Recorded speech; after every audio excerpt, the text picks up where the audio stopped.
Assalamualaikum warahmatullahi wabarakatuh. Alhamdulillahilladzi anzala al-Qur'an hudan lin-nasi wa bayyinatin minal huda wal furqan. Asyhadu an la ilaha illallah wahdahu la syarikalah wa asyhadu anna Muhammadan abduhu wa rasuluh. Allahumma shalli ala Muhammad wa ala alihi wa ashabihi ajma'in. Amma ba'd. Ibadallah, usikum wa iyaya bittaqullah faqad fazal muttaqun. Baik kaum muslimin muslimat yang dirahmati Allah Subhanahu wa taala. Baiklah, dalam kesempatan yang mulia ini kita akan membicarakan sedikit tentang nuzul Quran. Turunnya Al-Quran.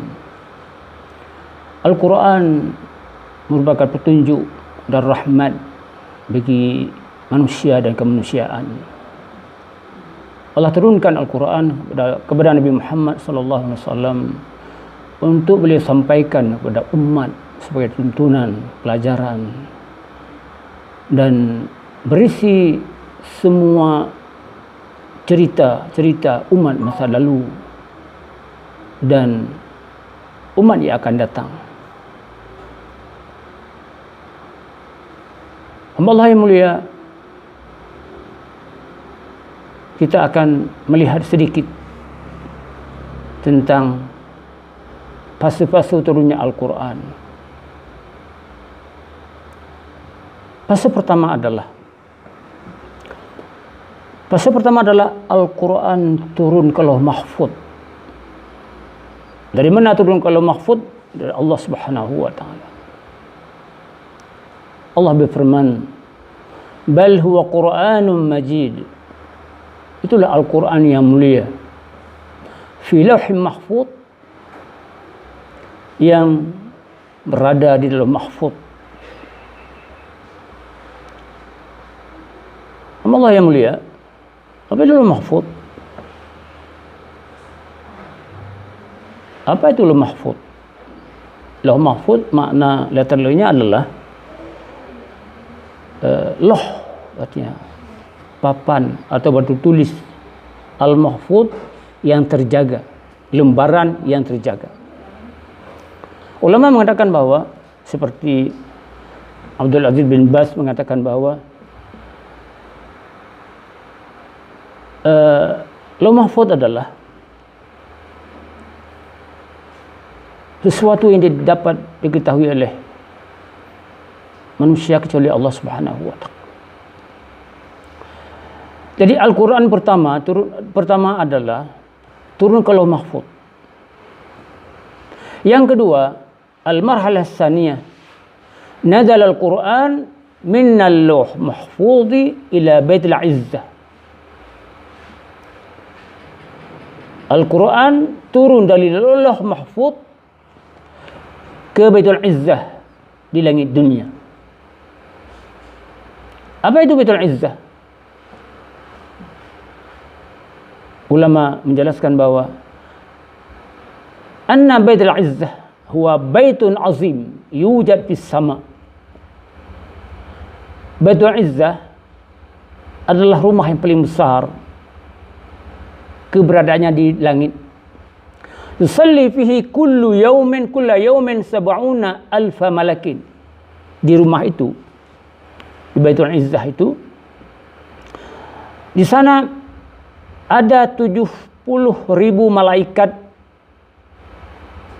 mengadakan salat atau melakukan salat. Idza kharaju lam ya'udu ilaihi akhira ma alaihim.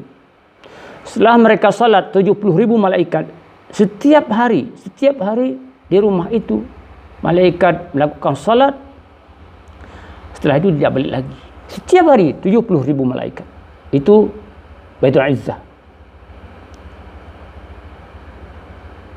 Kapan turun Al-Quran dari Lauh Mahfuz ke Baitul Izzah?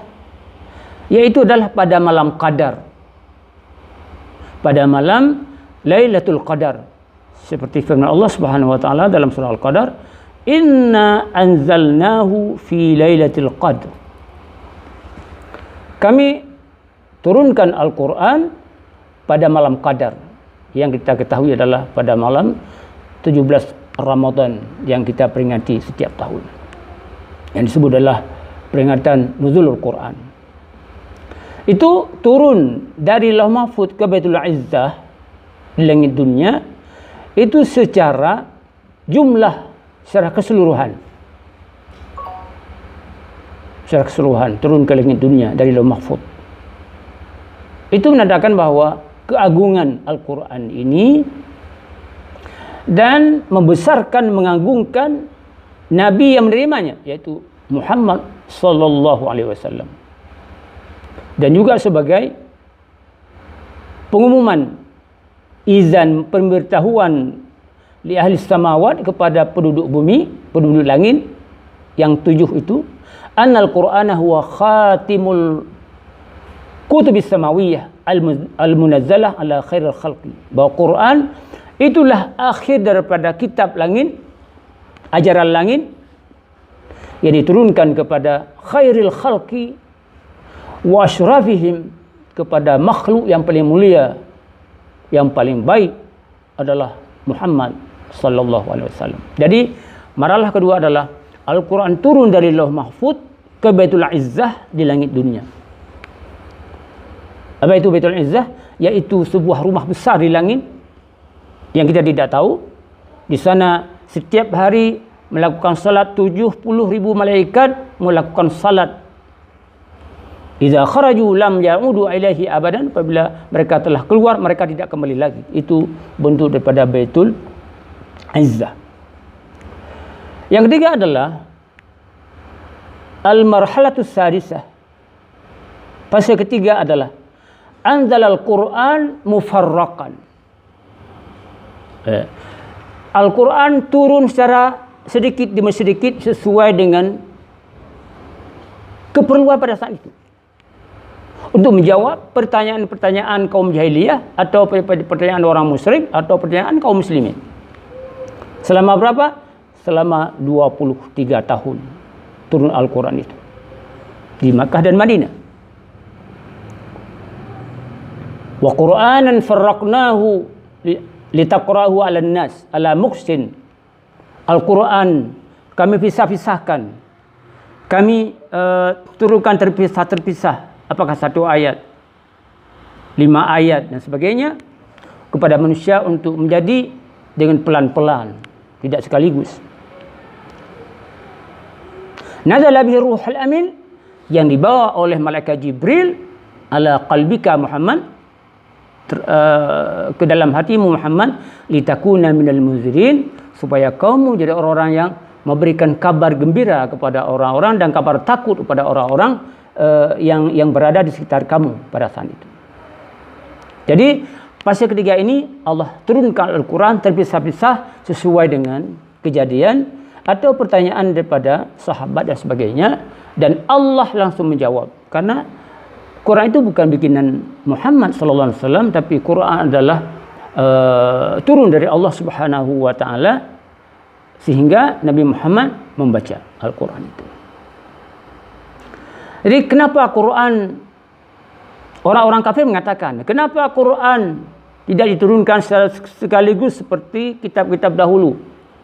Memang orang kafir memang ada saja persoalannya. Yang ada bagi mereka adalah salah.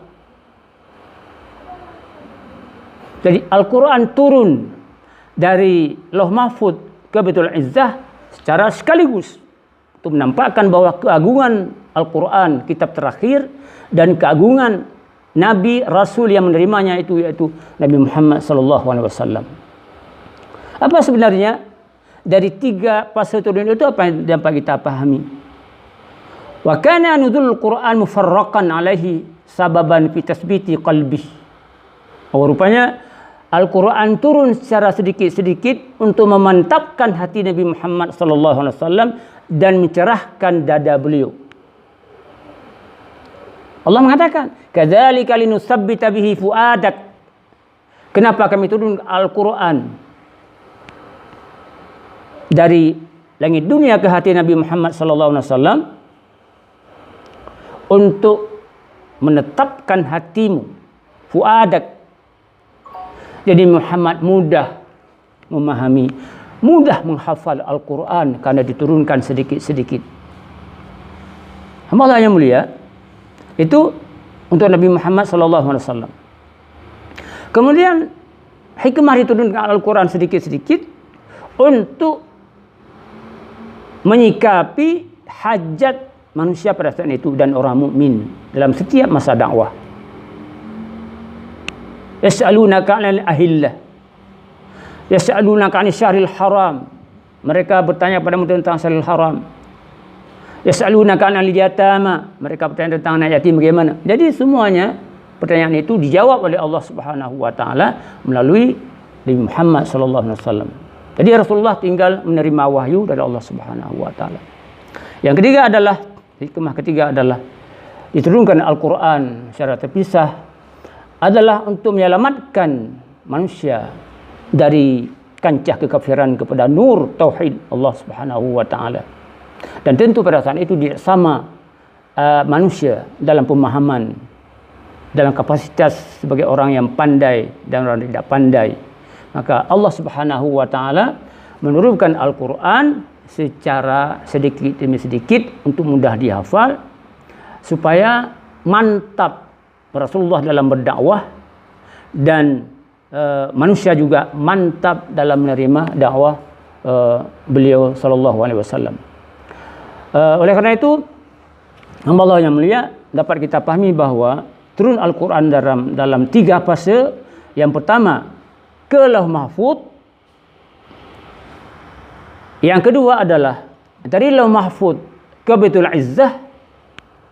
Yang ketiga adalah dari Baitul Izzah di langit dunia turun ke dalam hati Nabi Muhammad SAW dibawa oleh Jibril selama masa dakwah beliau 23 tahun di Mekah dan Madinah. Jadi hamba Allah yang mulia, begitulah fase turun Al-Quran yang kita pegangi hari ini sebagai pedoman hidup. Kita baca berpahala, dimuliakan Allah Subhanahu wa taala. Al-Quran itu berbicara, jangan azab orang ini karena dulu dia orang itu memperlakukan aku, membaca setiap hari, setiap malam.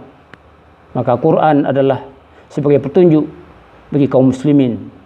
Kalau kita mau mempelajari isi kandungan yang penuh dengan kisah cerita, yang penuh dengan hukum di dalam Al-Quran itu, kemudian dijelaskan oleh hadis Nabi SAW.